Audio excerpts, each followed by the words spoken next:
Hello everyone. तो आज हम लोग पढ़ेंगे lesson number module 1 day 4 envisioning the future.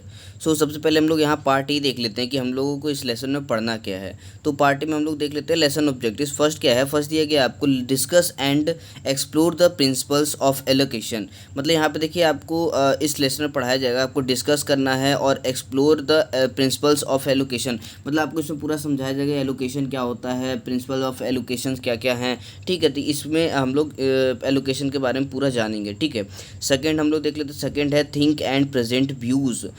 Views using an appropriate rate of speech. मतलब कि सोचिए और present means think and present views, मतलब कि सोच करके उसके बाद मतलब कि अपने व्यूज़ को प्रेजेंट करिए using an appropriate rate of speech. मतलब कि अप्रोप्रिएट रेट ऑफ स्पीच का यूज करके सोचिए, उसके बाद फिर प्रेजेंट करिए अपनी स्पीच को। ठीक है, प्रेजेंट करें अपनी स्पीच मतलब अपने व्यूज़ को।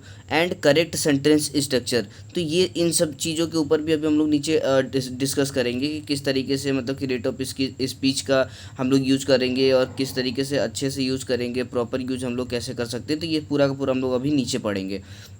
उसके बाद देखिए नेक्स्ट देख लेते हैं। नेक्स्ट क्या है, practice asking questions before during and after reading.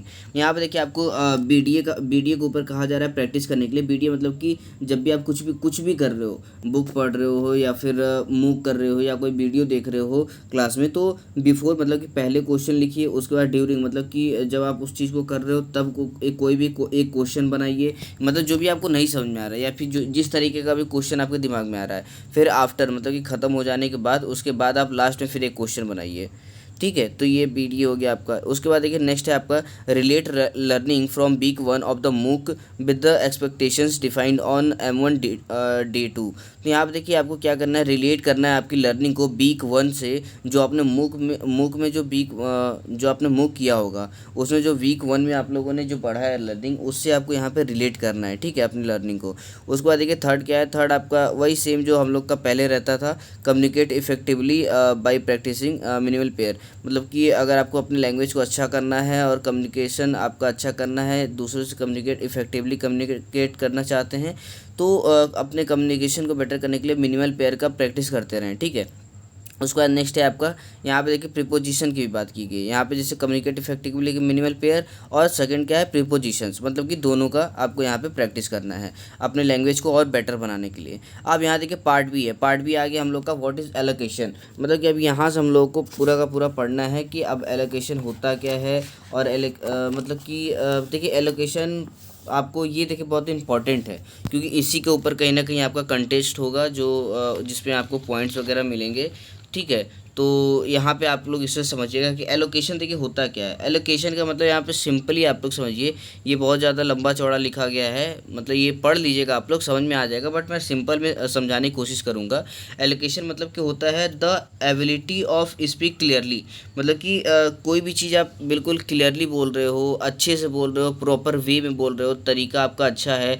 मान लीजिए जो आप स्पीच दे रहे हो, जैसे कि कोई भी स्पीच दे रहे हो, उस स्पीच में मतलब कि आप खड़े किस तरीके से हो, आपका बॉडी गेस्चर कैसा है, आप आई कांटेक्ट सबके साथ कर रहे हो कि नहीं कर रहे हो, आपका प्रोनाउंसिएशन कैसा है, आपका सेंटेंस स्ट्रक्चर कैसा है। आप मतलब कि जब भी मतलब स्टार्टिंग कर रहे हो तो आप इंट्रोडक्शन के साथ स्टार्टिंग कर रहे हो कि नहीं कर रहे हो, मतलब हर एक तरीका अगर आपका अच्छा है तो उसे ही एलोकेशन करते हैं। मतलब कि आपके पास एबिलिटी, मैंने कहा ना the ability to speak clearly, मतलब कि क्लियरली स्पीक कर मतलब कि क्लियरली बोलने की जो एबिलिटी है उसे ही एलोकेशन कहते हैं। और यहाँ पे देखिए पूरा नीचे और भी जो पूरा दिया गया जो मैंने और बताया कि मतलब कि किस किस, जैसे कि देखिए नीचे आपका क्या दिया गया, पहले ये देख लेते हैं हम लोग। यहाँ देखिए 6 की प्रिंसिपल्स ऑफ एलोकेशन।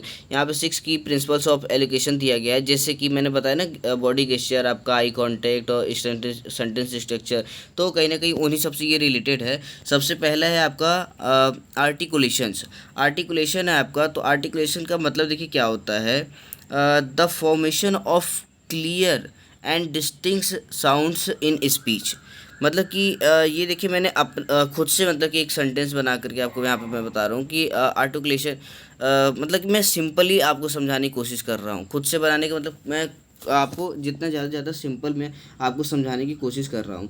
यहाँ पे कहा ये जा रहा है आर्टिकुलेशन। आर्टिकुलेशन का मतलब ये होता है कि मतलब कि आप जो फॉर्मेशन करते हैं, मान लीजिए कोई भी स्पीच है आपका, उसका जो फॉर्मेशन करते हैं बहुत ही क्लियरली आप उसका फॉर्मेशन कर रहे हैं, बहुत ही अच्छी क्लियरली उसको आप बना रहे हैं। उसके बाद जब आप मतलब कि मतलब कहीं पे भी जो साउंड वगैरह है, मतलब कहाँ पे वाउल साउंड है, कहाँ पे कॉन्सोनेंट साउंड है, उन सब का आपने मतलब कि प्रॉपर ध्यान रखा है सबकी। अब मतलब फॉर्मेशन एक तरीके से आप लोग समझ लीजिए कि फॉर्मेशन आपने बहुत ही अच्छी तरीके से किया है, तो आर्टिकुलेशन हो गया फॉर्मेशन, ठीक है। सेकंड है आपका इन्फेक्शंस। इन्फेक्शंस का मतलब आप कह सकते हैं कि आपका जो वॉइस का जो उतार चढ़ाव है, मतलब इंटोनेशन, जो हम लोगों ने एफ के बुक 1 में लेसन 8 में हम लोगों ने शायद लेसन 8 था, सो वहाँ पे हम लोगों ने पढ़ा था इंटोनेशन, मतलब पिच एंड पेस। आपका जो वॉइस है, आपके वॉइस का उतार चढ़ाव, उसे ही इन्फेक्शंस यहाँ पे कहते हैं। मतलब आप जब भी स्पीच दे रहे हो तो इन्फेक्शंस का मतलब कि ध्यान रखना है आपको, मतलब अपने वॉइस का उतार चढ़ाव का आपको ध्यान रखना है। इसके बाद देखिए थर्ड क्या है आपका, थर्ड है आपका एसेंट एंड एम्फेसिस। अब यहाँ पे देखिए, यहाँ पे कहा ये जा रहा है एसेंट एंड एम्फेसिस मीन्स आप कह सकते हैं कि किसी भी चीज़ को इम्पोर्टेंस देना, मतलब स्पेशल इम्पोर्टेंस देना। मतलब कि आप पूरी आपने टॉपिक्स मतलब कि स्पीच दे दिया, ठीक है, किसी भी चीज़ पे एजुकेशन के ऊपर मान लीजिए कि आप वो दे रहे हैं, स्पीच दे रहे हैं।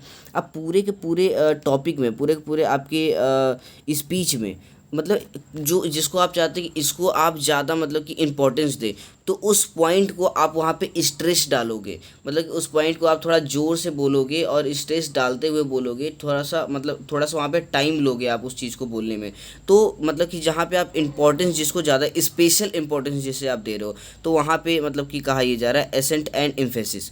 इसके बाद देखिए द वॉइस। वॉइस के ऊपर हम लोगों ने बात किया कि मतलब कि आपका जो वॉइस है वो मेंटेन होना चाहिए, और मतलब कि आपका टोन जो है, देखिए tone pitch of how words are pronounced, means किस तरीके से आप प्रोनाउंस करते हैं वर्ड्स को, ये सब आपको केयरफुली ध्यान देते रहना है, ठीक है। उसके बाद देखिए नीचे है आपका gesture. Gesture means body gesture, आपका मतलब कि movement of hands, body language, मतलब फेशियल एक्सप्रेशंस, मतलब ये सब की सारी चीज़ें जो हैं ये आपको गेस्चर, बॉडी गेस्चर्स में आ जाए, मतलब गेस्चर्स में ही आ जाएगा। इसके बाद देखिए लास्ट वन है आपका इंस्ट्रक्शंस फॉर रीडिंग वर्स। यहाँ पे देखिए, यहाँ पे कहा ये जा रहा है effective reading enable children to learn proper stress on word in order to deliver an impactful speech. मतलब यहाँ पे देखिए अगर मतलब कि आप रीडिंग अच्छे से कर रहे हैं, इफेक्टिवली रीडिंग इनेबल्स, मतलब कि अगर आप रीडिंग अच्छे से कर रहे हैं तो आपको क्या है, मतलब कि आप प्रॉपरली लर्न करेंगे, और मतलब प्रॉपरली अच्छे से आप सीख पाएंगे कि आपको कहाँ पर जो भी आपने स्पीच लिखा है आपको तब पता चलेगी, जब आप उसे पढ़ोगे तभी पता चलेगा कि किस वर्ड पे मतलब कि कहाँ पे किस वर्ड पे आपको स्ट्रेस डालना है, कहाँ पे इंपॉर्टेंस देना है, कहाँ पे प्रोनाउंसिएशन आपको किस तरीके से करना है, ये सारी चीज़ें मतलब कि आपको समझ में आएगा जब आप रीडिंग करोगे, ठीक है। तो ये पूरा का पूरा हम लोगों का एलोकेशन का हो गया कि एलोकेशन क्या था, और मतलब कि 6 तरीके एलोकेशन के मतलब कि स्टेप्स थे कि इस तरीके से मतलब कि इन सारी चीज़ों को भी फॉलो करना है हमको एलोकेशन में। इसके बाद देखिए अब नीचे आते हैं रूल्स ऑफ कंटेस्ट। मतलब कि कंटेस्ट का रूल क्या है, जो हम लोग कंटेस्ट जो आप लोग कंटेस्ट देंगे क्या कहते हैं लेसन 8 में, लेसन 8 नहीं, मॉड्यूल डे 8 में, मॉड्यूल 1 डे 8 में आपका कंटेस्ट होगा। उस कंटेस्ट में आप लोग को यही एलोकेशन के ही ऊपर पूरा का पूरा मतलब कि है, जो मतलब कि एलोकेशन को ही ध्यान रखते हुए, मतलब एलोकेशन जो बताया गया है किस तरीके से स्पीच देना है हम लोग को, तो ये एक तरीके से आपका कह सकते हैं कि वो था, तरीका बताया गया था किस तरीके से आपको स्पीच देना है, और सेम इसी तरीके से आपको स्पीच वगैरह देना है। इन सब पॉइंट्स को आपको केयरफुली ध्यान में रखते हुए, उसके बाद देखिए इस अब रूल्स यहाँ पे देखते हैं। फर्स्ट क्या है, फर्स्ट है आपका each participant will be allotted 2 minute. मतलब देखिए कंटेस्ट में सिर्फ और सिर्फ 2 मिनट आपको दिया जाएगा, सारे के सारे पार्टिसिपेंट को सिर्फ और सिर्फ 2-2 मिनट दिए जाएंगे। उसके बाद देखिए सेकंड है आपका practise it as many times before you deliver your speech. मतलब कि इसे आप हमेशा मतलब कि प्रैक्टिस करते रहिए। मतलब कि आपका डे 8 में है तो आप अपना डे 1 डे 2 डे 3 डे 7 तक आप इसको प्रैक्टिस करते रहिए अपने स्पीच को। उसके बाद देखिए थर्ड है the winning criteria will be based on the allocation rubric, share the rubric with students.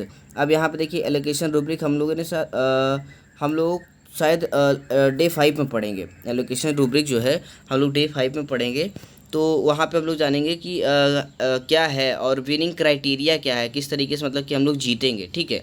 तो ये सारी की सारी बातें हम लोग करेंगे इसके ऊपर, मतलब विनिंग क्राइटेरिया क्या है और एलोकेशन रूब्रिक क्या है, तो और एलोकेशन रूब्रिक को यहाँ पे अभी स्टूडेंट के साथ शेयर करने के लिए भी कहा जा रहा है, ठीक है।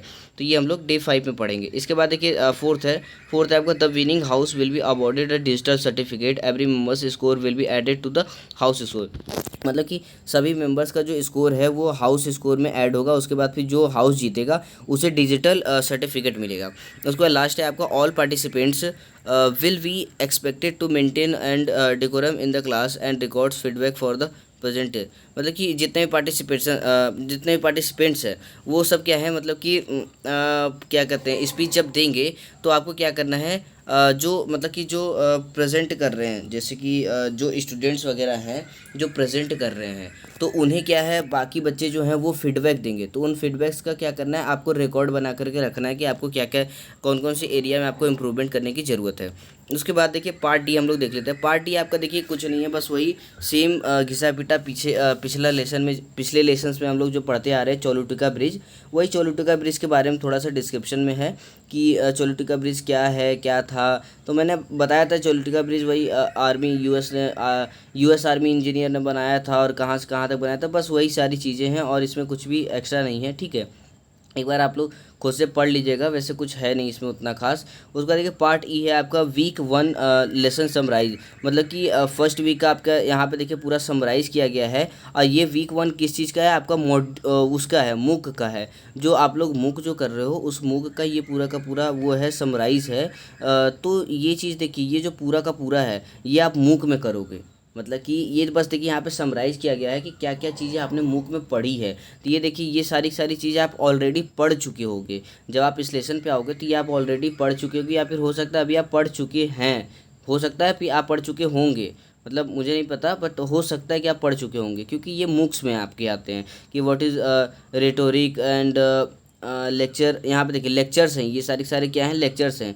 सेकंड लेक्चर है रेटोरिकल सिचुएशंस, क्या क्या चीज़ें होती हैं। उसके बाद द रेटोरिकल्स कैनन्स। तो ये सारी सारी चीज़ें देखिए आप लोग ऑलरेडी पढ़ चुके होंगे कहीं ना कहीं, कहने का मतलब मूक्स में।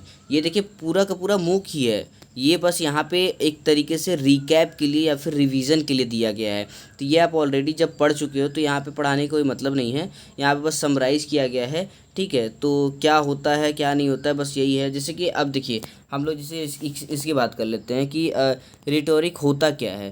तो रिटोरिक अगर हम लोग देखें तो ये होता है एक तरीके से art of effective speaking writing, ठीक है, एक तरीके से, या फिर आप कह सकते हैं the way of speaking writing that is impress और इन्फ्लुएंस अदर पर्सन। मतलब कि एक तरीके का ये, मतलब कि एक तरीका है स्पीकिंग का या राइटिंग का, जिससे कि आप दूसरे को इन्फ्लुएंस कर सकते हैं या फिर इम्प्रेस कर सकते हैं, ठीक है, अपने स्पीकिंग से या फिर अपने राइटिंग से। तो ये चीज़ें हैं रियोटोरिक का मतलब। तो ये देखिए आप क्लियरली आप समझ चुके होंगे, ये मूक्स में देखिए है, तो इसका कुछ है नहीं यहाँ पे बताने का कोई मतलब, क्योंकि ये ऑलरेडी मूक्स में आप लोग पढ़ लोगे।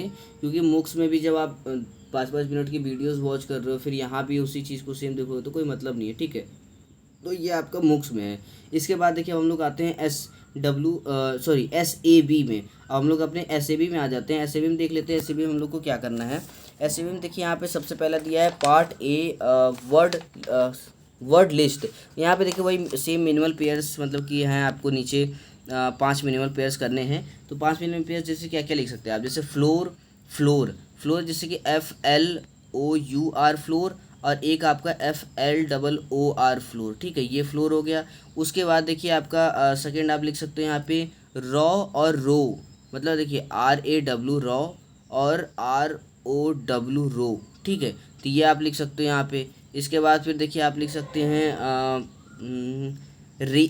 राइस एंड रेज या फिर रेस एंड रेज। देखिए RACE रेस और रेस एंड रेज, ठीक है, ये आप लिख सकते हो।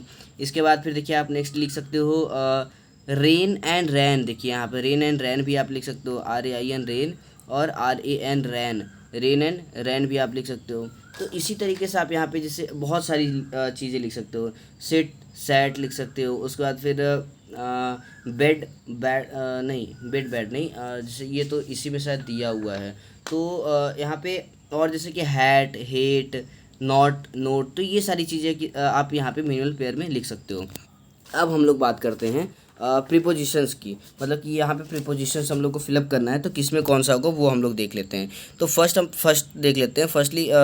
फर्स्ट में क्या होगा, द चाइल्ड रैन एक्रॉस, यहाँ पे देखिए आपका एक्रॉस हो जाएगा। सेकंड है आपका द न्यूज़ फ्रॉम एक्रॉस, यहाँ पर भी देखिए आपका एक्रॉस हो जाएगा। उसके बाद थर्ड हम लोग देख लेते हैं।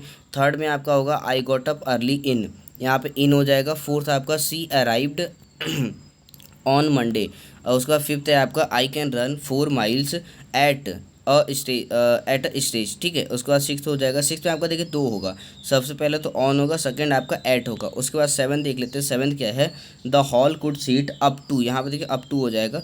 उसके बाद फिर एट्थ में भी आपका दो होगा, the meeting has been postponed till और अनटिल, आपका दोनों हो जाएगा यहाँ पे, ठीक है। इसके बाद देखिए नाइन देख लेते हैं। नाइन्थ है आपका देयर इज़ अ रेस्टोरेंट, यहाँ पर भी देखिए आपका ये दोनों हो जाएगा, डाउन और अप, तो इन दोनों को नहीं करके आपको यहाँ पे करना है। नहीं, दोनों नहीं, यहाँ पे देखिए आइदर, हाँ देखिए हो सकता है दोनों, इसलिए आप यहाँ पे either could be used here, मतलब कि दोनों में से कुछ भी हो सकता है, आइदर यहाँ पे यूज़ होगा, ठीक है। तो उसके बाद यहाँ पे अब देख लेते हैं टेंथ। टेंथ में क्या होगा हमारा, the meeting must start on time, यहाँ पे ऑन हो जाएगा आपका, ठीक है। तो ये पूरा का पूरा हम लोगों का मॉड्यूल 1 डे 4 था, इन विजिटिंग द फ्यूचर। सो इस लेसन में सिर्फ इतना ही था। आई होप आप लोग को समझ में आया हो, बट अगर आप लोगों को कहीं पे भी कोई भी डाउट हो तो आप मुझे इंस्टाग्राम पे मैसेज करके पूछो, आप मुझे नीचे कमेंट करके पूछो। So thank you so much for watching this video.